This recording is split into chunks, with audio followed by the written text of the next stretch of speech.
Okay, so you guys may remember some time ago that I did a video on why you should not buy the Corsair 570X.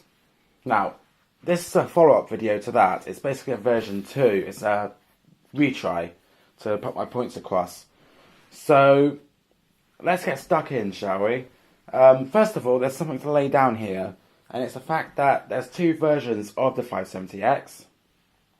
My previous video was done on version 1 of the 570X, but this video is actually done on the version 2. The version 2 actually solves a couple of problems of the version 1, but also adds a couple of weird problems, a couple of quality problems. I have no idea why they've been added. Corsair never told me why. Anyway, let's get stuck down, shall we? Stuck in, sorry.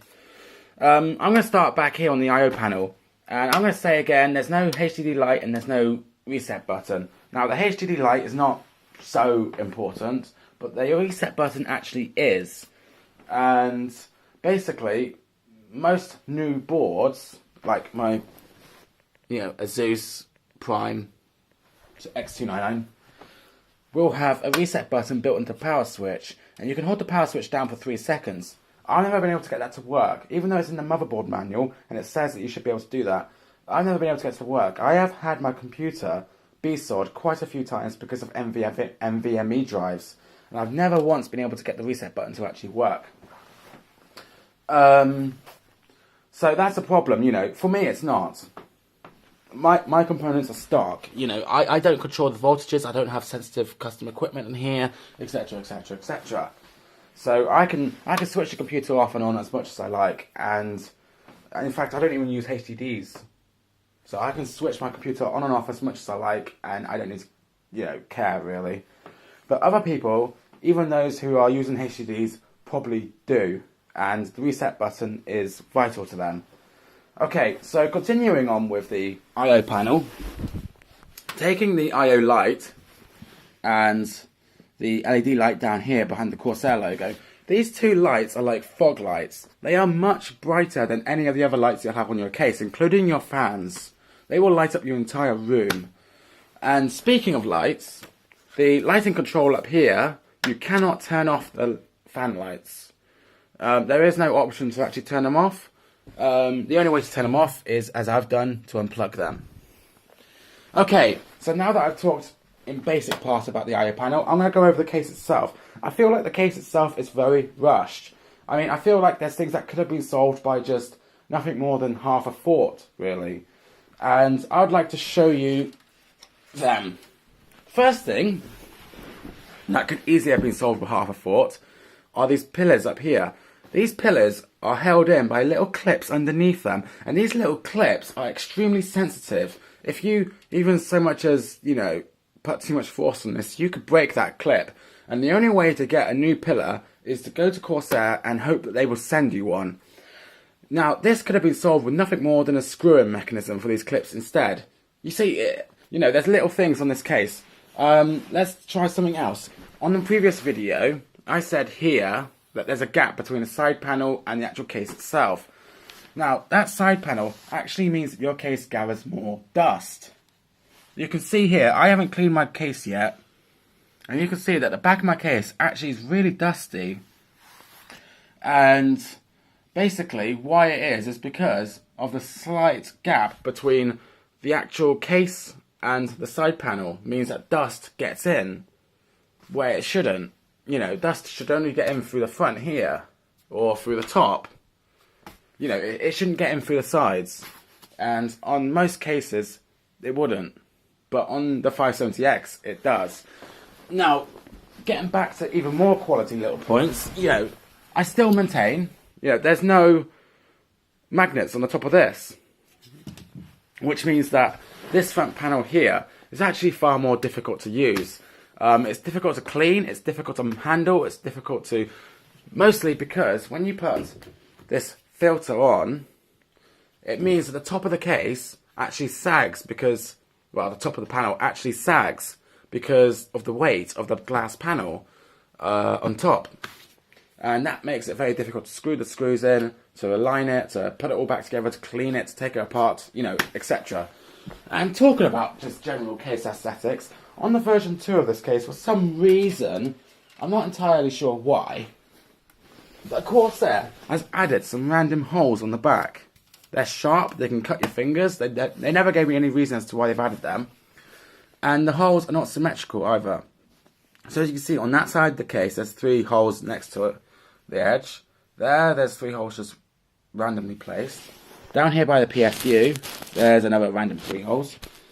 And there's another random 3 holes. Now, I thought this could be because of light refraction, but that's only a guess. I've never actually got a real answer to that. Okay, so now I've talked a little bit about the case. Talked about how it's rushed and that. There are more points about that. But I'd like to move on and talk a little bit about the actual cable management. Because the cable management brings up a number of problems in itself. For example, the actual fans themselves. So I will talk about the fans themselves first. Now, the SP120s are not PWM. You cannot actually have PWM fans in this case.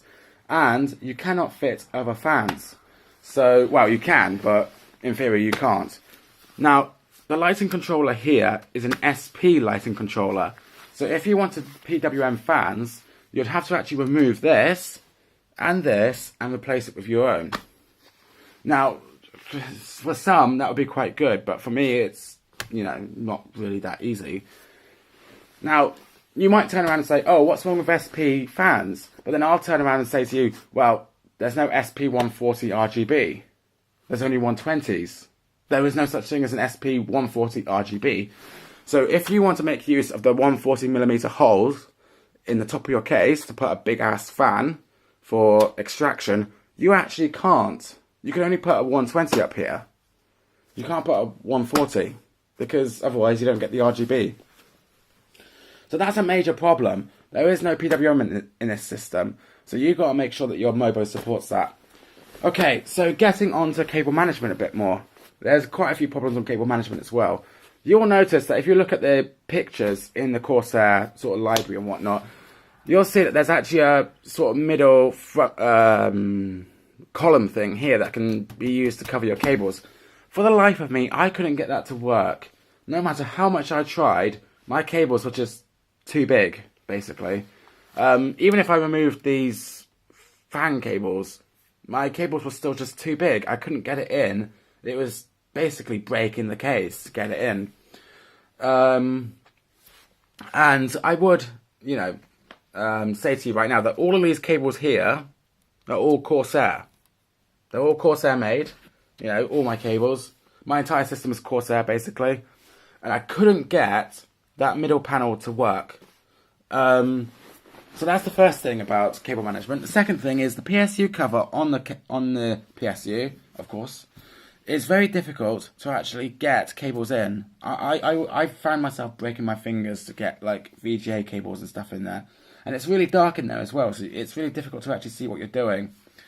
Now, another problem with cable management is the fact that they put hooks like this in very weird places.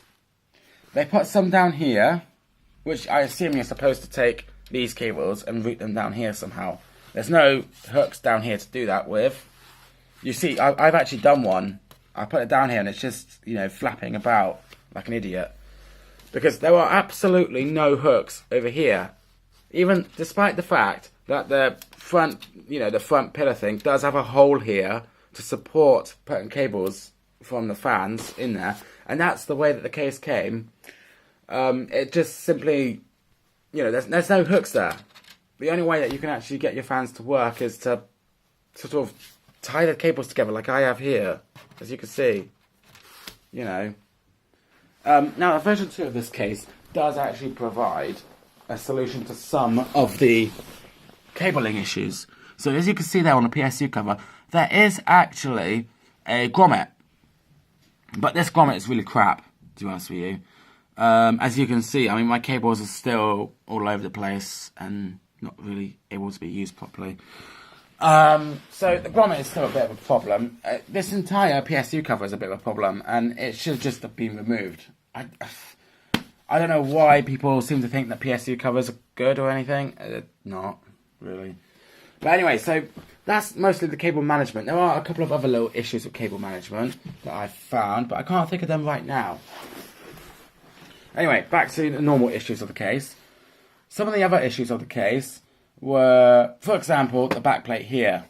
Now, despite the fact that Corsair actually revised this case, despite the fact that the backplate for this was released before the revising of the case, way before the revising of the case, way before I even bought my original case, on the revision of this case, they for some reason have not put in the backplate. They've put in random holes, they've put in a grommet, and that's about it. But they haven't put in any backplate. I have no idea why. You know, to this day, you cannot buy that backplate. It's ridiculous. Why does Corsair, you know, have these holes, have this half-open PSU cover with a backplate on their catalogue that you can't buy? It's pure torture. So, you know, there's just multiple problems with this case. And it's just sort of kind of flimsy. So that should actually help, hopefully explain a little bit about why this case isn't very good.